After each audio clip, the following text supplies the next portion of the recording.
6 months. Ne ho asɛm bae no Minister of Foreign Affairs Okudzeto Ablakwa Honorable wakasa. Na de tie ne sɛ USA for say Ghana for ni timi gye sɛ o me kwa aba. Afi okwa a wo mabiem. Ha adwen pa okwa o mabiem. Nti US for ni say moayɛ saa ma sese o mahu.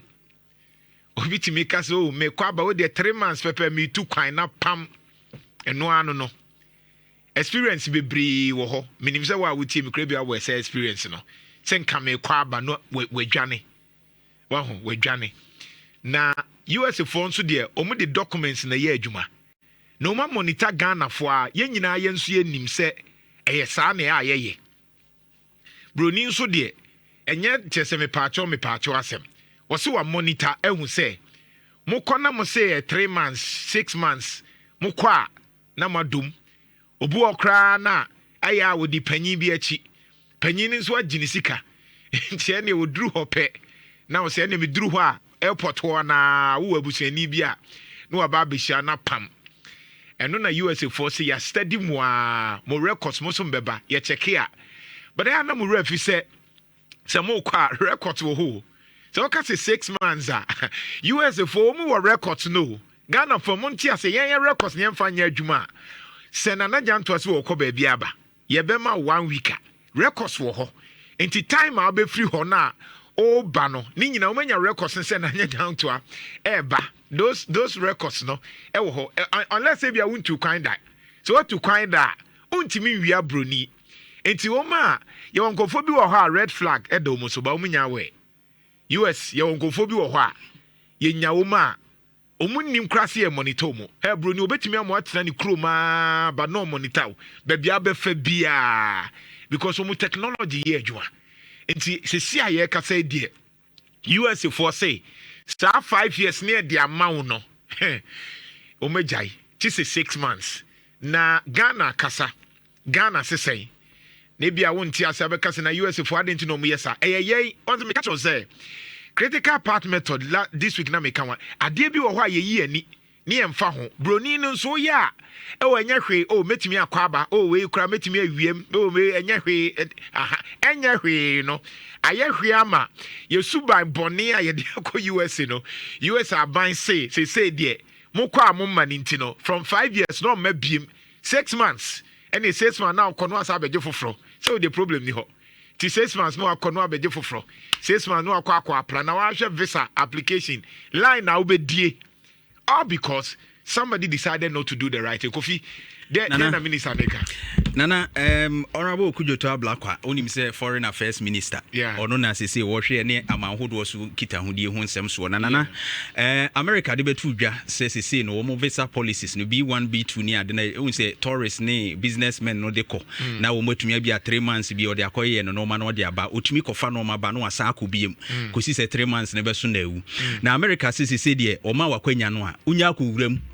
Nani udi don hwere ba akokra wo sa dan wani se wo ba na abeduru Ghana ha wo sa pese okọ bie mu a age se wo sa eko kodi lie na akọ visa na wakọ American visa hope nana lie pa na ebi kura nya date no wakodi lie no ebi kura date no kura wonya no wakodi lie no ti nyame ya wadom na se wonya date na otimi konya visa no na ese nyame na adom wo ebi kura kodi adanse wa so dem enya sem ketwa sanse issue no ano ede na esi akoba se wa bria timi akonya 3 months no esa ye single entry ti wakọ no oba wontimi nsa amfa eno anko biem je se wo sa akọje foforo sa akodi lie biem sa akọ mpaebo ema so fo sere wo se be ya benya ni munyam na duru ha sa ma visa ne biem ti akoya de Ghana fo dodo na esu na se de wo kan no America fo no reasons ni se bebre no aba wo mu nko mu overstay wo mu ba he wo mu kwa na wo mu ko duru America ho na wo de aha no de wo mu ma because aha no Okudzeto Ablakwa de ne de o say o mu ma US for multiple I say US na ka say wo so wo ba ho na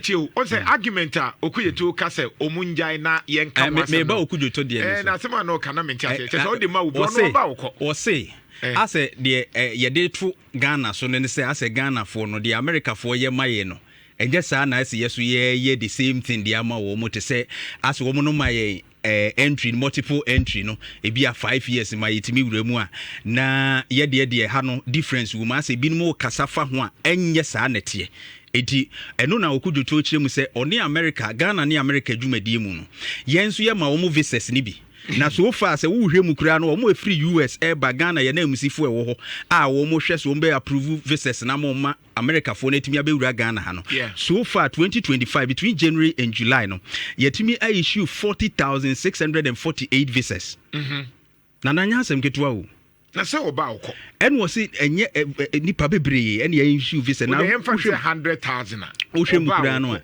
wo de wo se wo issue na aha wo issue a enti and at the end is 28,626 about 70% no ye mo multiple entry so multiple entry ne ye de ma wo mo ntidi enti na ye de no de ase ye si ye kwan se ye so de ye ma ye multiple entry na akoye single entry no and okujo to say America mo ba dia most of them cry be American passport is almost a citizen of America. Don't want no ba Ghana ye mo multiple entry. Mo timi ba no free mu no ko timi ba kra no abenum nsuo no asa akọ no asa ba. Na mo de mo se mba me ababa ko pani ade. Na question ne say omu ba omu ko American ni ne ba osan ko say 3 months obekọ say what so ye reapply application a obekọ akoye. There's no evidence because Ghana for ntimi ma evidence bia say America for ba omunko omunko eno de wan kan krata ni good enti se nko no so ko tu say yenso your record say about 30% America so ba omuka wa no anya case na oba Ghana ozo nzanko o say Ghana America ni no ba ha ozo na ye ti akra Nhyira nyame ayo wadom wako ni American passport ya American ni no but Ghana de so what I'm telling you say on say Ghana de so wo sika na wo kan na and I'm say American ni no till let's establish it in economics if we be backward sloping of the supply curve okay na backward sloping of the supply curve no in economics in it say okwa abrochira ayete say sika ne dɔɔso a ɛyɛ ankɔfo bebre yɛ adwuma what you say because the number of hours a wo yɛ adwuma no yɛmfa ne sɛ 1 hour bia ɛbɛma wo $10 a wobɛpere sɛ wobɛtumi ayɛ 5-6 hours a wabɛyɛ sure because 1 hour bia ɛbɛma wo sei na ɛsɛ deɛ wo yɛ no wonya so akatua sɛ deɛ fata nti you supply yourself your labor what you say mekɔ baabi na every day ebia sese a abɔ 80 ɛbɔ 9 a $10 ɛbɔ 10 a $10 about 11 or 20 now some mental have 5 hours metna sir remuneration ne ye na wunya free mu ne ye enti na Ghana has net ye de I like it so ka say ye and enti na wo ye no enti busa say why would somebody or enjoy sa decide say o twa so no aba abrofo no eduru ba bia omu ye say adwuma na nka the normal second ka emu ode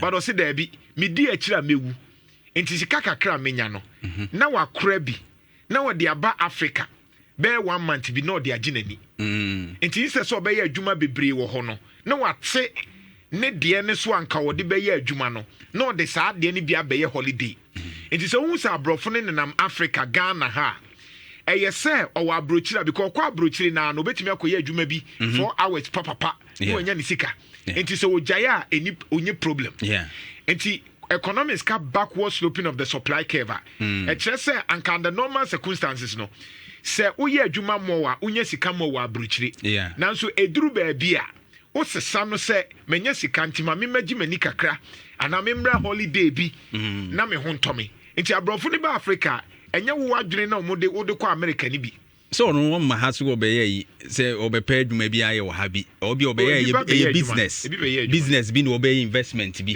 na da bi nana ade ba ko ne say yen ye mission aye de kɔ abrochire no eni se ye kɔ pa adwuma yo yes eni enti no mko overstay no enti woman 3 months no otimi wura mu a madam fu bi asem o kan o se de hia no so obewura mu Oronya visa na asem o se de hia no so obewura mu unya wura mu se surudu o se odene wa fam no mo bibi e friends wo adi aduru tu ko wura mpe no akɔ kansem bi asa so mo bo ni krom ni ade a bo se aya ne age no watena ho eye nwuma asem na 1 hwe youfu mo free o man mu I was searching for the statistics by the yedin community time no na wo hwe youfu omo American visas omo apply ni age range ni ade omo de free o man mu ana nya asem ketwa o our workforce.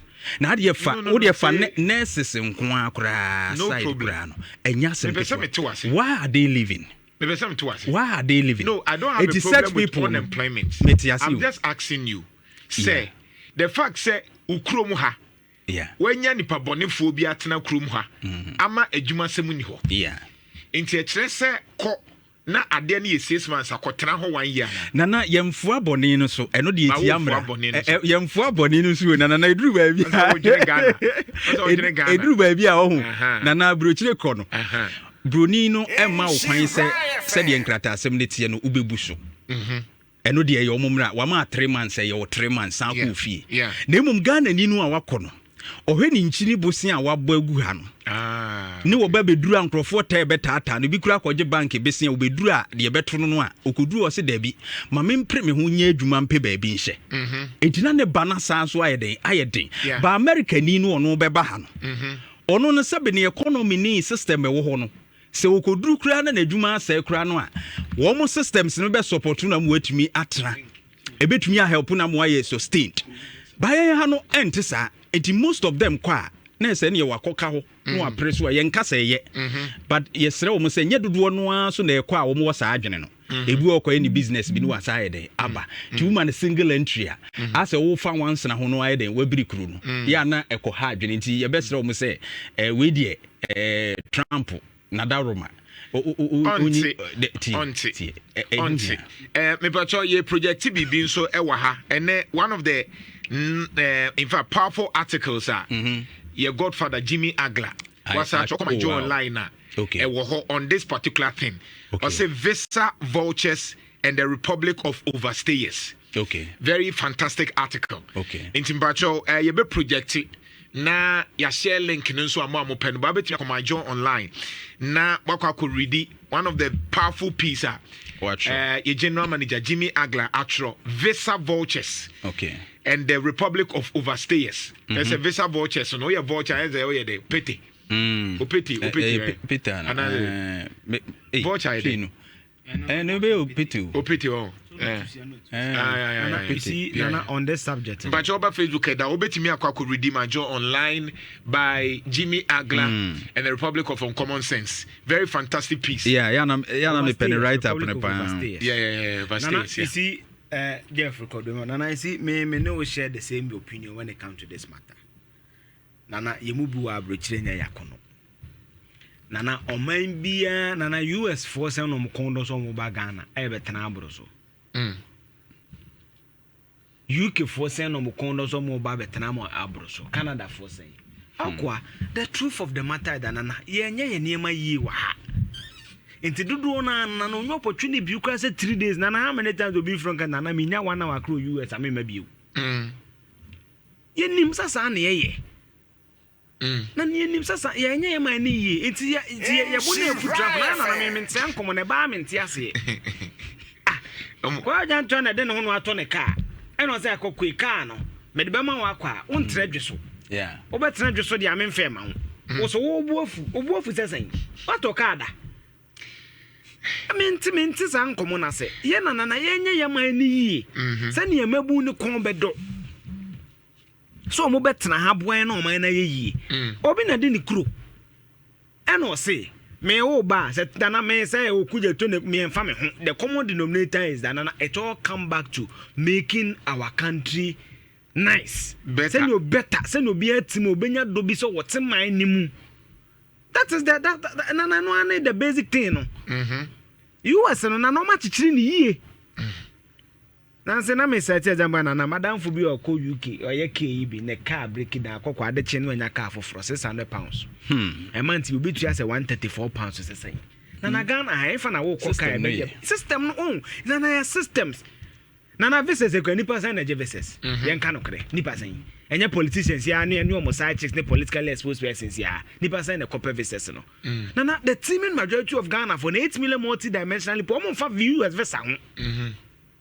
omo nu omo fa ho ne na pomodin ko yie ma no ni suku sem ko yie ma no the basics no en komo ne ba ne ayere ye ho nyama bi se ni ye ka bi ni ye ha ye ni ye me ni mre se ye man ne be ni ye ne ye kon bedo Nana wo tie o ko US abedwane. Na me de ye de. Aha. O wadwuma bi ye akokwa ate o ko abedwane. O wadwuma bi ye. Nana he oman awre ko pa bra Ukraine siye. Ukraine obi so ono se di plan be si akwa so mo nkokun kodu an obefe na yere se akua ne abani o madu Ukraine tu de mepe kakra se ne won nkora no. Nana hu. That's the reality. Afrobarometer for your report. Who Africa across Africa. Nipa anom so mo pese omo nyom be from mine no. Bebre is because na your living conditions in your minimum wage say. Eno na say me adwen koso. Anana your minimum wage 20 cedi. So ko adwuma e ma say 30 nya say send Ghana cedis. Na na single say contribute so me credit. Bruni zo kwa wa market be $10 bi. $10 is averagely came out. Averagely, Madam Funam so you can last ya marking $12 an hour. It's in another man say 10 na wo kan. Ya man say 10. O dem so ye kwaduni. E no ye me no kwado ye ne ye de bi 8 hours e bia. E dey say ye £80. Na wo de 20 days akra say. Ka wo fie. Nana 10 days a year, £800. 20 days a £1,600. Nana £1,600. Maybe I would to UK, be able to £600 send your dank a crabby. Or provisions and about £200 just me soon. That man crab on so ya. Nana Omkasomo to provisions at £200 more UK for messages. Bebre, and then to bet me up to Sasso or baby. I'm a busu you are the £300 of fear the head and could be a bishop £300 about Ghana. Say 15 7 or the 10 you can and 3 times. The only part of was I know Ghana had me 3 times too. And at the okay, Cromo, ye multi-dimensionally poor, said ye can't hate. So our mom was a status on a system, now she say a show. Oh, Nana, your mama allowances for no ya can, ya fan average is all the UK marking £10 an hour. Would another yet my 20 days. Or yet my 8 hours, or ye being counted a gun and on pebre, on Kobuni Komunye Bibia, Nana, your mass here just on £1,600. Because 80 by 10 days near 800 by 1,600. What am I saying? None of us do 1,000 no Kromo, the rent in the BBR, or the trend of 2 fear, Nana 3,000, a year 36,000. Within 10 years, of man and 2-3 bedroom kakrebi. Yeah. Abetenem. But Ghana need teacher ni not yanum say no. Have you bettered her life? And then you can ma. Yeah. Na someone said savings and no bank bi anke gu krom. Now na next one kwaje besi and go UK no. Because that's it. So better the lives of your people. You na me call US embassy no so ma me visa. And say me bufu. Then na me ma US one so ma me visa. Then say me bufu. Me mpanifo na one say me ni bro so say. Me kwan nya ne yama me. Adwuma ni anu be create bia ma me obetua me kaye na say na zuna for there na kan me ya ba bi kura ba ko bi ofa se video no a so nko mo tono mo na afu me sa kwan so me tibia na me ra ho how much do we pay them so it won I want to say me adwen kwa na ya ni abre na Trump na say na he obi kura na den ne dia ba no say na £12.21 per hour na we 120 cedis so na yemu bebre adwuma ye ne ya Chrome cry market 120 cedi bank for Chrome just say. Yeah. Now 120 cedi means that so you remember so the 30 days I market roughly about 3,000 way 2 about 600 about 3,600. Teacher ni where headmaster Chrome just saying headmaster just say. And one young for your drink on your nimri and penny phone so mo nya ma ye my. Na ko you come health systems. US na you see it me do baby it me show and say we say oh health and say state bebem. Nana Ghana ye trade room do na omutimi nto yeah health insurance na ya almost say gunu unia na dey health insurance be teach scholarship on some from kusua dey MPs no so that we so let's force our leaders to create a better system obi ama visa dey amfa me ho na no mo ko mu dwane me so me blame am na me obi akwa wadwane bia no we ntia meka ne twi me kan bro fe bia me kwaji bi om fe ma me na me blame am dodo na he oje adwuma Ghana age 1,000 nana ne nyame adoma wonya training opportunities bi no akodu US na obeba obakura bishon ka so e kwase ampani sebe yeah uma emunye na no bu an nkora fo adwuma oye oje 2,000 enananim sa nipa no na manti mi nko school papa bi ada wo akire nsu ele nom ne na emu sa so you see sakora ba kwantimi am break it through na one break poverty cycle kona busua na si risky otimi nkobi montizori otimi nkobi na no jakra no so life basa abroche for the update Bremen UK at £12 yes Spain 13.5 euros almost the same as £12 no say pound was €0 oh na 90 we no na de wo kokra na de man say kwabe wo jo ye 5 hours a day 5 hours £12 so kra kojo do 5 now hours you student credit me ma 20 hours a week enokra na to dem say 20 hours you use student 20 hours no na dem say 10 kra na £200 a week you were 4 weeks in a month it is a £200 £800 nana onye okay we student how you okay aban die che beba o ye yi wo sanya broni be we na no so be support o kakra dan as wo hu etina na ya man ne mu oden omudo omunya hwe nana hwe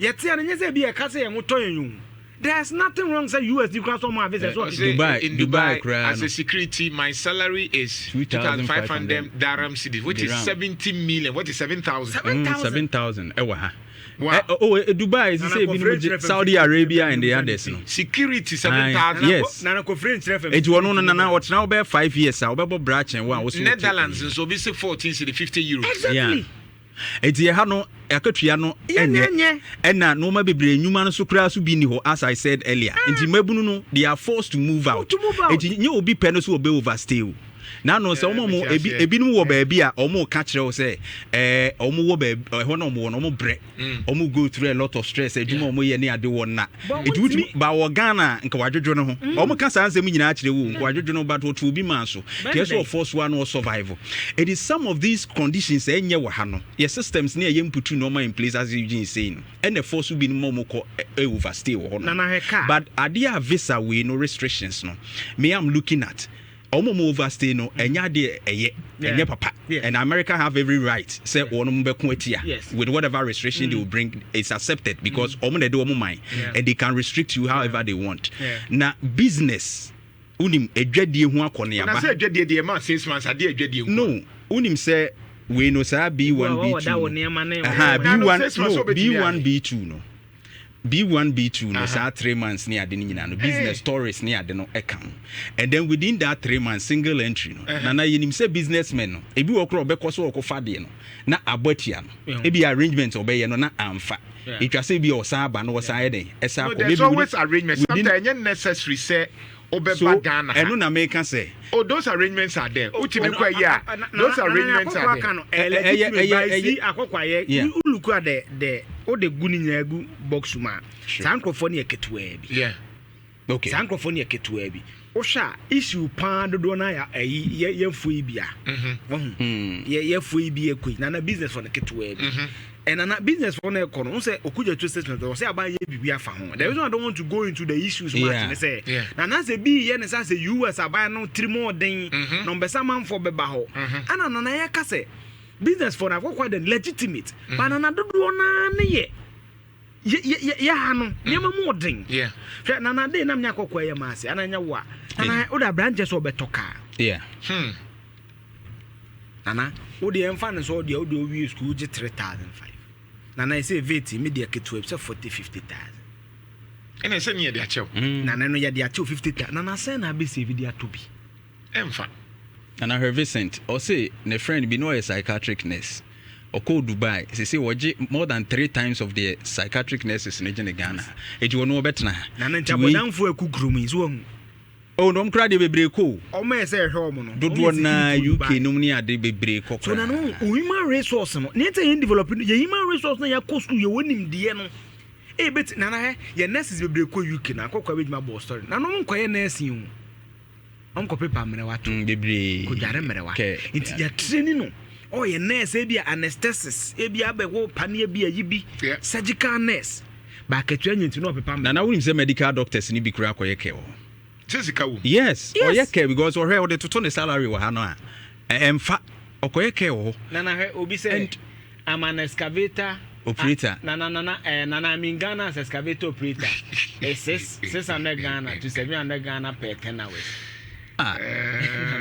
wow 10 hours no obi chire ekoye a year nana wey ɔno ne deɛ ne yɛ baabi a wɔhyɛ no excavator no baabi a wɔhyɛ no ɛsi ebisa pra excavator adwuma is very difficult nana ba yɛ kase nana lion deɛ ne sɛ nkame mɛyɛ yi nana dabi o ɛsi ne nti ɛyɛ ne sɛ wohɛ bank ni na agye 5,000 yes yɛ maaka obɛ 150 180 per 10 hours o yes ana sɛ sika wo bɛwu 10 hours nana ti o bank ni yɛ 120 esi mu ba we no say aduanma na ɛde nti sɛ 700 a day excavator nana yɛ man no nema mu nyɛ nema ha o ɛna me ka sɛ yɛ fa ne saa but excavator operation no ɛyɛ manual work that demand share nanse nkofo de keka kagana say I was saying nana even having more experience you can negotiate with the money and get more money.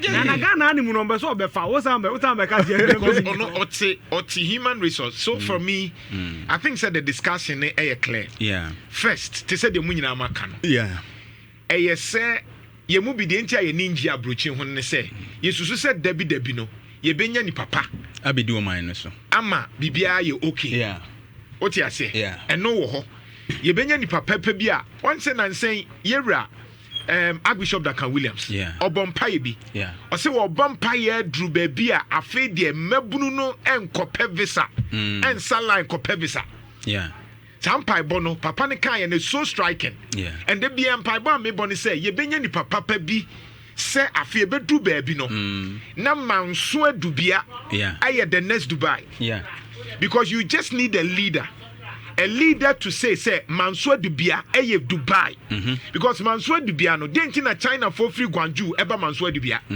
bibi wo e denti na China for eba Takwa what dey no man hu aye hu ye why are the Chinese guys in Ghana na ye hu ye nana yaw we there you get the point 2000 so you see the point is that Dubai where was Dubai but Dubai omutina sene impanyufo ne hia senom say a leadership oil kakra na yenya no yem fam build ye kro let's maximize it yem build ye kro na eduru ba bi na sample tourism and anu yenya oil yesi ye ni age nso e be wi ase no so you see the point is that and nyoma na ye akiri so far as politician ne gusu ama nkrofo edo party chain impuntu no de ye ka bia no sabi eye nkwasiase man nkrofo because oye serial caller mpachumbo oye serial caller sabi ne party no ho do ehia no chen o man ehia no ntiasema wuke ontiase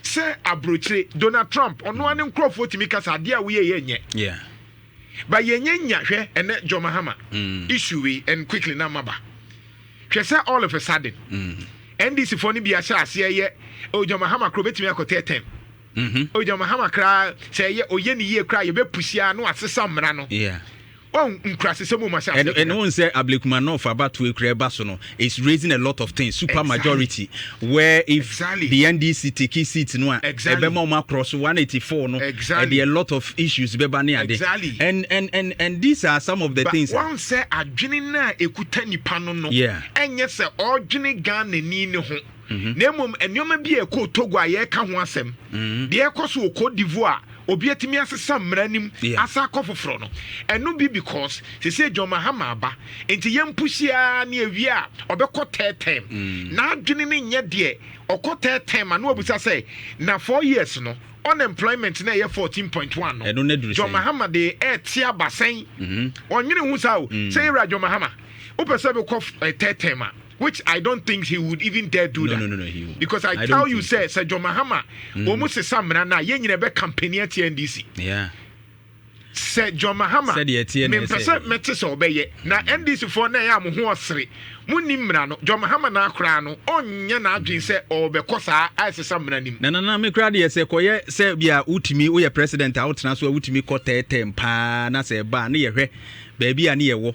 Onye. Nanka will be. I think say fellas kwacho for sure. No, but you see, sometimes repeated ubetimiaka.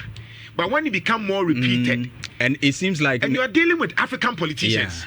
African politicians don't trust them. Now, sometimes they bring these issues to test the waters. I say almost that can no mutie the nipa na can identity. Who say majority now say okay we are born home money it's me a year. Then they file it from there. That is how they start. But you want to say before so Patrick Made. John Mahama. Onim say initially ulusu ye no. Na on person obebe na yere ka chen se mani mebiem. Ne nkrofo tu ne fo say ye. Nana Akufo-Addo the same thing. Olusu 2008 to 2012 no.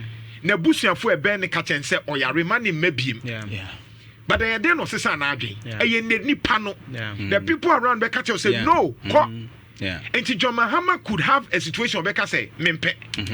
But nipa around Obeka say bra who to me Ghana for pewasem the omanije ho. It is a yenso stopping is say anka say hey men sha say kra who do the area where we mobi meto aso a I can tell you as an African politician John Mahama so ye nipa nipa twa ne ho ahia obi abetimi apushi na ka chen say masa fakọ na bibia nsi obi ya wo na okuta security. Watara is a case study. Nana, you see, Nana, the reason why I disagree a little is that the John Mahama phase 2 idea, Nana Minyosho's obeys are mistaken. It will be a mistake to his legacy. And Nana Akufo-Addo say, or shall see you. Oh, but Nana, unse. Nana Akufo-Addo shall see you. Nana, Nana say, oh, share 2000. Even Rollins handed over power. Nana, I don't think Mama will go to that. But Rollins, if you know the history, it wasn't as simple as ye. There were a lot of type 2 diplomacy. Yes. I fair chire. Yes, Nana. And in fact, okay, Manase, you are right. Okay, Manase book on 2016 election. The role Tunfo played. Midnight, I didn't see a 12 baby. The Tunfo year no say no match and is there. Banana, also what baby a free banana agree with you is that one of the issues I am and might yet me having meaningful conversation, yet mean demanding leadership no. The thinking of Nana supporters. The thinking. Yeah. Inti Nana adia kra kojo Jantuah kan be buano no. First no, the inclination ye kojo Jantuah tan NDC. Kojo Jantuah mpem PP asem. Inti no on funny Nana kojo Jantuah kan no. He's coming from a place of prejudice. Now, what I say? Yeah. But in advanced countries, the difference is that it's me Bonadjin Trump, Republican senator. It's me Bonadjin publicly chair Trump. Now, what I say? So then, be devoid of one personal feelings. Any idea? No, it's me Bonadjin chair president. Ye nyana sa Ghana ha. And Anna, it is dangerous. Nentia dangerous is Anna. Politician to me, yeah, dear Pam. I'm a clear example. This week, I'm Saturday, my amount. Yeah. Oche PMS press. Unia. John your friend saying Justin Kodia. Yeah. Evans Busano. I said you can just say ye is in free war. Ye is a free defending and I was mean to mean defending. Nana dientia. Ye the one and ni ablekumano for the when who see defending easier in ye. Dentia. 7 months in opposition. So that's what I always say ye discussing national issues. Nana friends de bia meka for when people know when this system ton chen and then you dey watch Justin Kodia no say John Mahama ne NDC be so mu yi Germansa ne yisia o defend enye ye dey na asesa nso na no die Nana obi ani what Ghana how be comfortable with this easy am nka no kre me shebi life but man say 3 polling station mu ya security and then what's 19 and then e ko 19 ABN people okay so bene Justin Kodia say on to be defending easy. But a few months ago they were defending the easy one south. It's in a catch us. So young people near this year. Chasana who Chinese is here. One year co excesses no more. Now we supporting and no. And this be co position be do members. Obe TM say Kojo Jantuah kebi ma. Ebi na Kojo Jantuah yedin. Si de bia me catch us say oh power. The standard now will set no co position no na ye de be jage o. Eno a. Eh? How na do so can say me na man for adwama. Na de na isi ne dangerous. Na imagine 2020 hang parliament. Na sa dia asemu yesia. Do you know the ramifications on power? Yeah. Omoto aye okay 7 months ablekuma no for ni represented in parliament 7 solid months 4 years saw enya representation but near unkofo kromo mutimi so defend the easy way and 7 months in opposition Johnson Kodia me say dia benya flyer na Joy News also woman to be defend easy no is it bia me ka say wo power yeah John Mahama otumi o otumi but na wo be defend excess say John Mahama ne ndisi wo be defend ne no kan wo say power ntra na ginya Jesus kura gia power mu de bia me ka say me ameka na na ko Center of Ghanaian papa bi ja beda bokasa ono kura na ohandi over power ja beda bokasa handi over power Mubutu se ko kunkumbedu azambanga or handi over power. And an NDC be free abanso. MPP be free abanso. So what we must insist for them to do is the right thing. Because nana omo the right thing in opposition e be benefit obi a. So omo ye police ye MPP co opposition be benefit wom. Omo ye EC yom co opposition be benefit wom. Omo ye EC here e co opposition be benefit. Omo ye NCC be benefit wom. By the be selfish interest near yom Yodium. Nana me see me share interview hey MPP ne Justin Kodia. Why you say o mama na you useless. In some of kan ye ni nyina. JFK on come me na me nuano no. But this time I wasn't call resign because the way a party na man ye useless.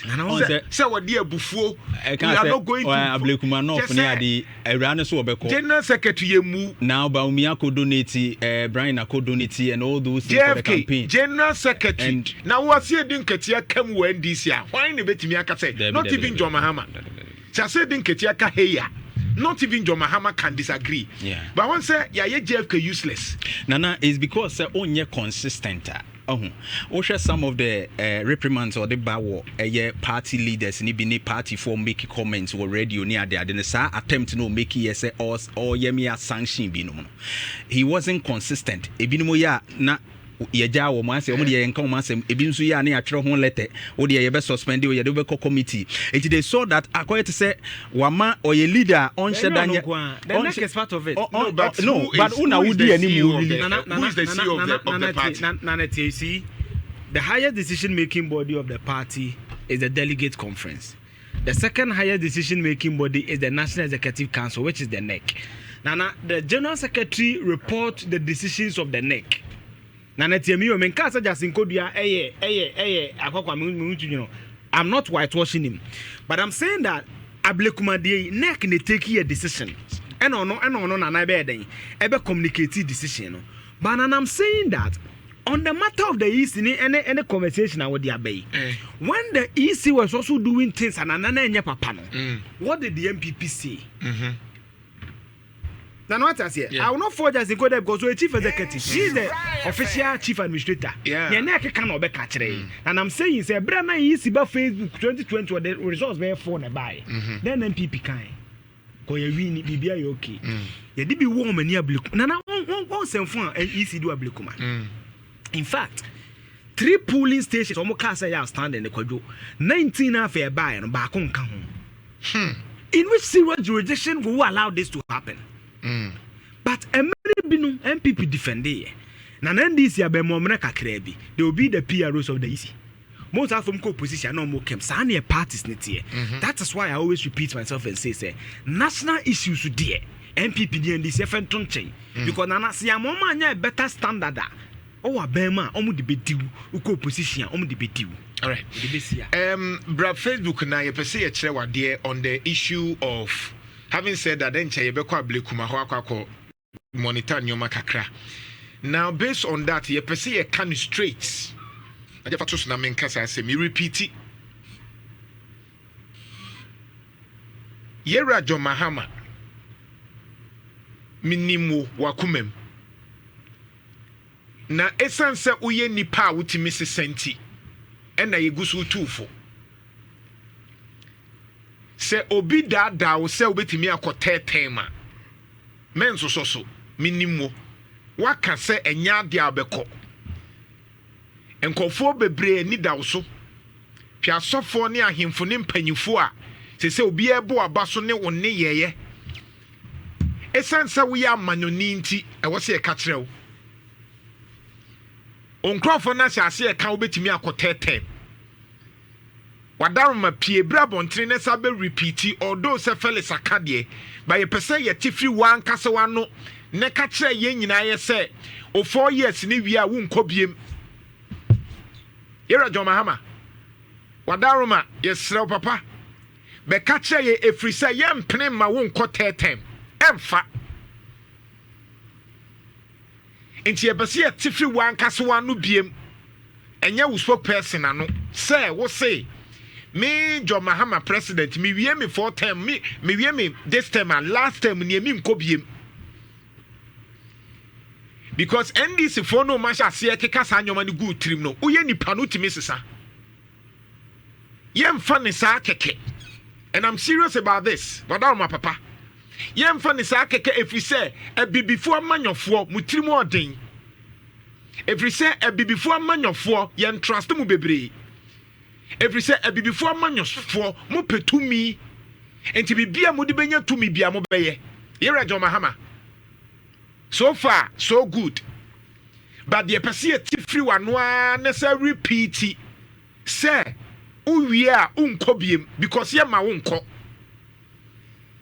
ɛnyɛ sa ɔmɛyi ɛnyɛ papa ɛma obia ɔyɛ Ghanani it means that constitution no wopɛ sɛ ɔsesa no ɛmra no nso wɔ ɛkwan a so obi pɛ sɛ ɔsesa constitution na deɛ sie sɛ wonim history a and I'm sure you are a student of politics wonim history no nti NDC fo nso na make kasa kyerɛ mu no saa kasa na ɛnyɛ kasa ɛyɛ papa a mugu so na yɛbɛma John Mahama akɔtɛ term munyai na yɛntwe ma obiara ma mo mɛde mo pɛ mo de sesi a mo ba yɛ ntimani agye mo sometimes some of you are interested as a muni politics hwɛ 2016 a NDC free so no ensema na MPP for Kenya NDC mabiem NDC asa John Mahama incompetent no ano no ɛyɛ amu nkenkan history da bia mete saa ya na me obitimi ka sɛ MPP betena fiache be 40 years na ɛyɛ mesre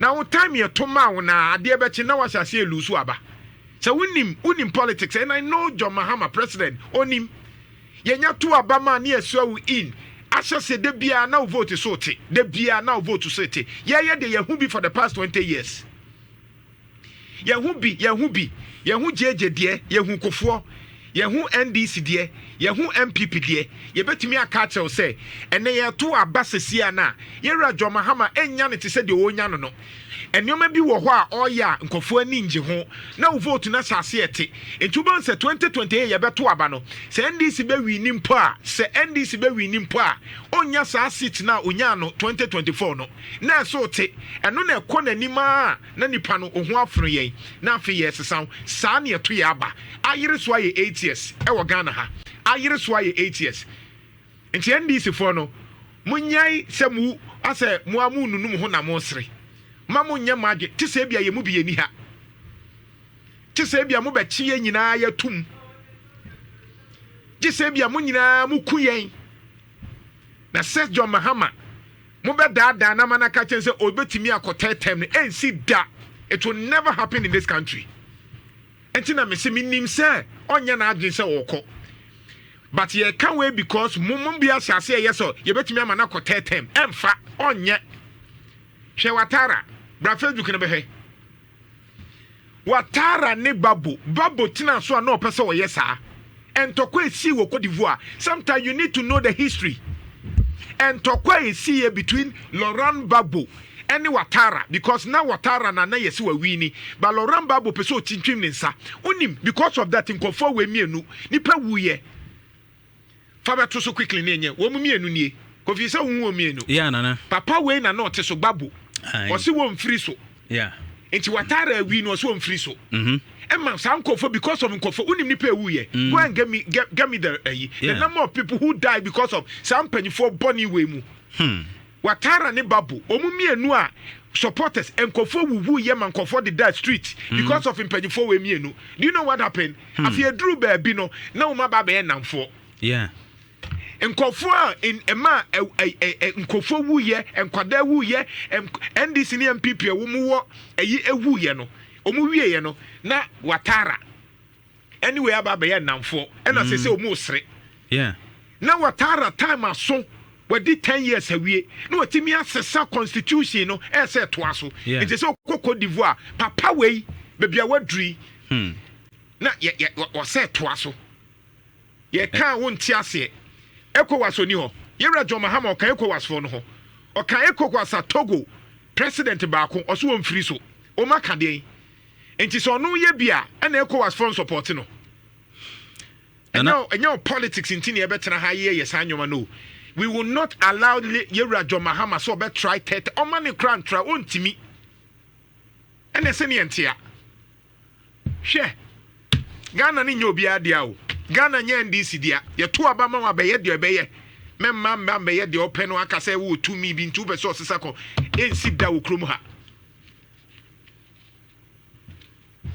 because look at this the number of people who died in December 2010 both Babo and Ouattara assumed the presidency triggering a short period of civil conflict in which about 3,000 people were killed 3,000 people were killed because of Nkokrafo Emienu. People died because of Sankofo Mewukwa and then Sankofo Wesre. And interestingly, what are we talking about? Ouattara no a ono no na oprese Laurent Gbagbo be free so no so etumi ababetwa so no nana. Ono no na ofin so oba as a saint. Ono no ba chese obe ma bibia ye pepepe.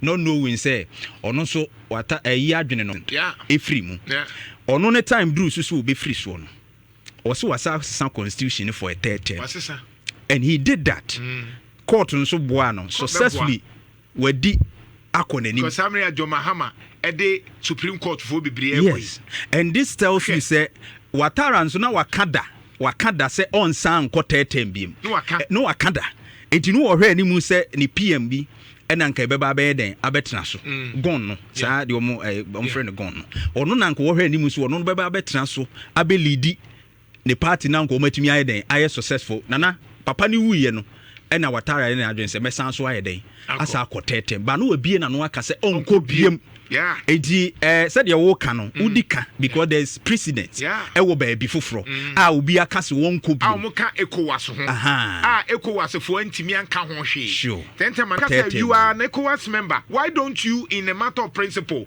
tell the world that me ECOWAS member but term limit respect it so what Cote d'Ivoire and Togo is doing is stop it waka. Now they have successfully changed their constitution. But I'm saying that in a matter of principle, you should be able to say that. That you don't like it. You don't like it. Stop it. Near who said diplomatically, no. What state say?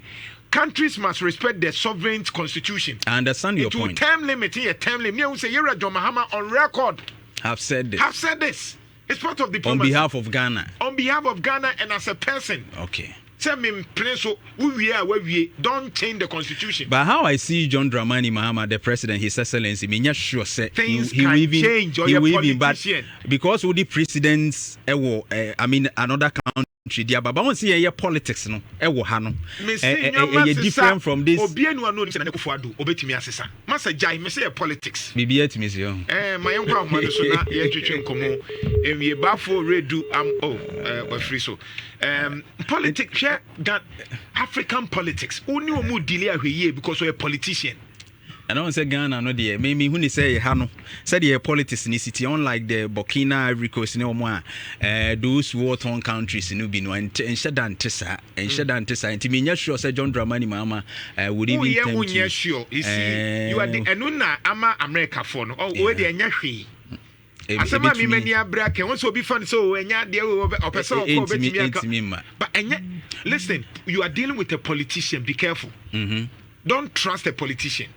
Omu petumi. Don't trust a politician.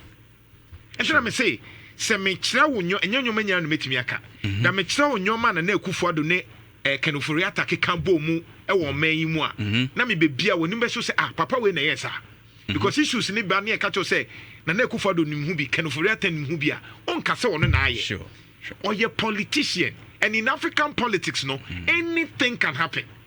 So don't assume so me sure there be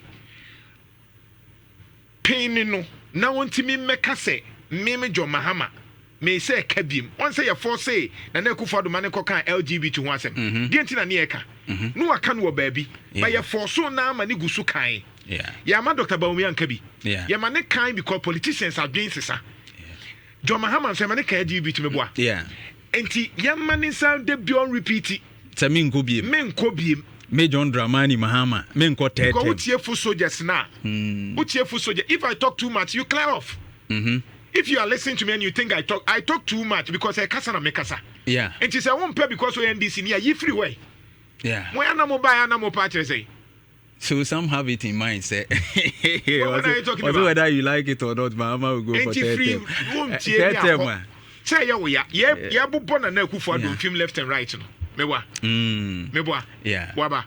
Ya born Nana Kufado left and right. Now we enjoy. And the one can say I talk too much. I will talk too much. Too much. Kasanan ye beka kopem say ultiminti me ye free hobia for so. No my Ope cry this in crank so mun boycott show no me fa. There be na tete mu de. Ho ba kwasem de. Sem bi wo ha ye kan won tia se obon se beduru ba bi na atia fa so. Ene shan na kwankasa na ye wi a ablekuma ne nsa